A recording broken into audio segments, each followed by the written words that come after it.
এইবার কি বলবেন শবনম বুবলি? তিনি যে দ্বিতীয় বাচ্চার মা হতে চলেছেন এইটার প্রমাণ আর নিশ্চয় কাউকে দিতে হবে না।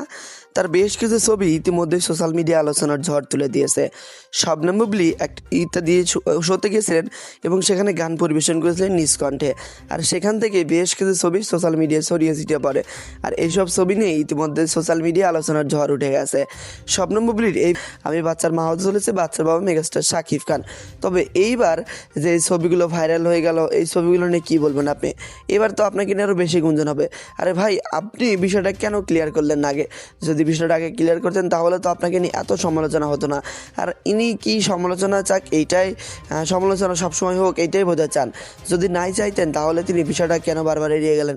প্রথমে যখন নিউজটা সবার সামনে আসে তিনি কিন্তু বিষয়টা নিয়ে মিডিয়ার লোকজনের সাথে কোনো কথোপকথনই বলেননি। তার বেশ কিছুদিন পরে মিডিয়ার লোকজন যখন বেশি তাকে ধরে বসে বারবার জিজ্ঞেস করে, তখন কিন্তু বারবার এই কথাই বলে যান যে আমি ব্যক্তিগত কোনো প্রোগ্রামে বিষয়টা ক্লিয়ার করব, ব্যক্তিগত কোনো প্রোগ্রামে বিষয়টা ক্লিয়ার করব। আরে ভাই, এসব বিষয় নিয়ে যত আপনি লুকিয়ে রাখার চেষ্টা করবেন তত বিষয়টা ফ্লাশ পেয়ে যাবে। শাকিব খানের সাথে আপনার বিয়ে হয়েছে ভালো কথা, বাচ্চার মা আপনি হতেই পারেন, তাহলে বিষয়টা কেন লুকিয়ে রাখলেন? মিডিয়ার লোকজন তো এবার আপনাকে নিয়ে আরও বেশি বলতেছে তিনি বাচ্চারা বাবা শাকিব খান নন, অন্য কেউ বাচ্চার বাবা, তিনি শাকিব খানের সাথে বউ থাকাকালীন পরকীয়ায় আসক্ত ছিলেন। এমন বিভিন্ন ইস্যু নিয়ে কিন্তু আলোচনা তুঙ্গে এখন শবনম বুবলি। তবে এই ছবিগুলোতে দেখলেন ভিডিও শুরুতে, তো ছবিগুলো নিয়ে আপনার গুরুত্বপূর্ণ মন্তব্য কি শেয়ার করতেন তাহলে এত সমালোচনা হতো না। তিনি একজন বিবাহিত মহিলা, বাচ্চার মা হতেই পারে, তো মিডিয়ার লোকজন এটা আপনারা দাবি করতে পারেন, কিন্তু বিষয়টা লুকানোর কি আছে? তিনি বারবার বিষয়টা লুকিয়ে যাচ্ছেন, বারবার বিষয়টা তিনি মিডিয়ার সামনে বলতে চাচ্ছেন না, বারবার এড়িয়ে যাচ্ছেন কেন এসব? তিনি আবার কিছুদিন আগে আমেরিকার পাসপোর্ট হাতে দেখিয়েছিলেন যে আমার ভিসা পাসপোর্ট রেডি, আমি খুব তাড়াতাড়ি আমেরিকাতে চলে যাচ্ছি। তিনি আমেরিকাতে চলে যাবেন বাচ্চার ইস্যুটা নিয়ে, এটা কিন্তু অনেকেই ধারণা করেছিল ইতিপূর্বেই। কারণ এর আগে যখন তিনি বাচ্চার মা হয়েছিলেন সেম একইভাবে বারবার মিডিয়ার লোকজনের থেকে আড়াল হওয়ার চেষ্টা করেছিলেন। পরবর্তীতে তিনি আমেরিকাতে চলে গেছিলেন, বেশ কিছুদিন মিডিয়ার লোকজনের সাথে কোনো প্রকার তার কোনো যোগাযোগই হয়নি। পরে যখন মিডিয়ার লোকজন তাকে বারবার খুঁজতে থাকে, পরবর্তীতে তিনি বাচ্চা জন্ম দেওয়ার পরে বিষয়টা ফ্ল্যাশ করেন ফেসবুকে একটা পোস্টের মাধ্যমে।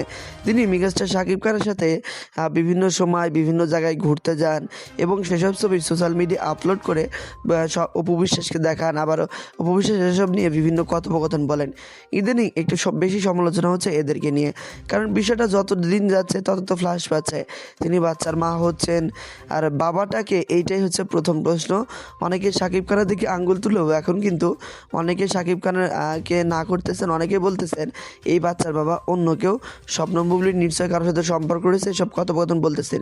আর এটা বলা স্বাভাবিক, কারণ বারবার তিনি বিষয়টা লুকিয়ে চলেছেন আর এইসব নিয়ে কিছু কথোপকথন ভাইরাল হয়ে গেছে।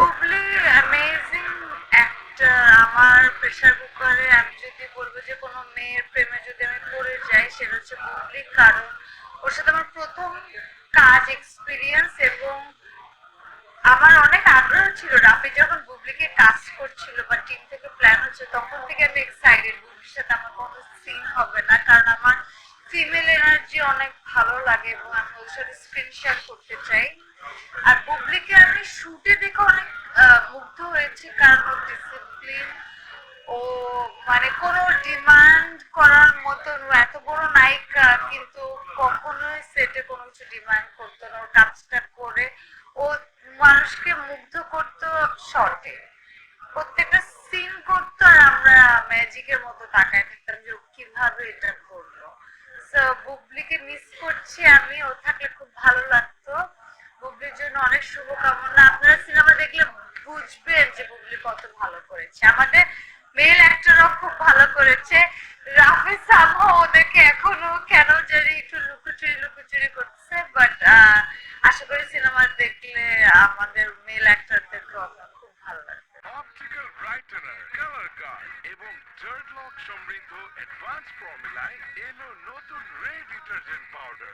সেটা আমি জানি না প্রেসার থাকবে কিনা, আমার ধারণা দর্শকরা প্রেসারটাকে এনজয় করবে। প্রেসার কিছু নাই, এটা সিনেমার নামের কারণে আমরা রেখেছি, বাট প্রেসার লাগবে না, আপনাদের ভালো লাগবে।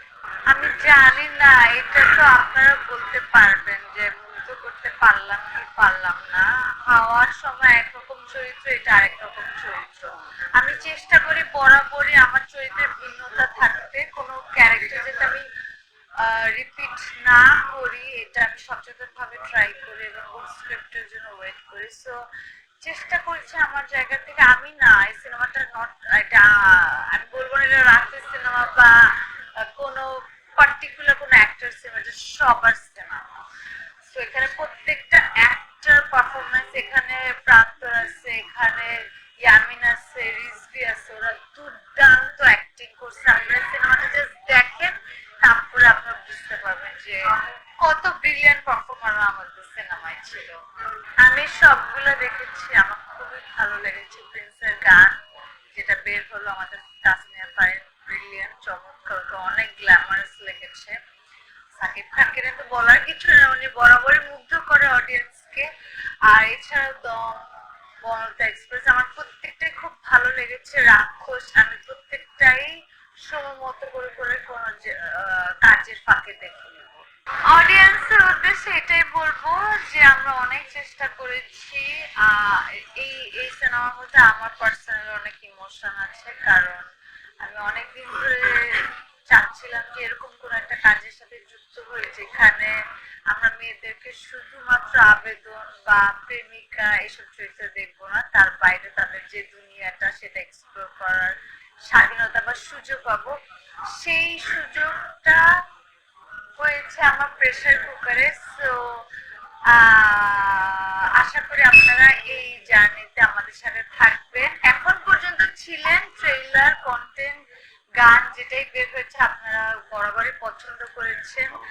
সো আমার ইতিমধ্যেই হয়তো আপনারা জানেন রায়হান রাফির প্রেসার কুকার সিনেমাটা রিলিজ পেয়ে গেছে। সেই সিনেমায় গুরুত্বপূর্ণ একটা ভূমিকা অভিনয় করেছেন শবনম বুবলী।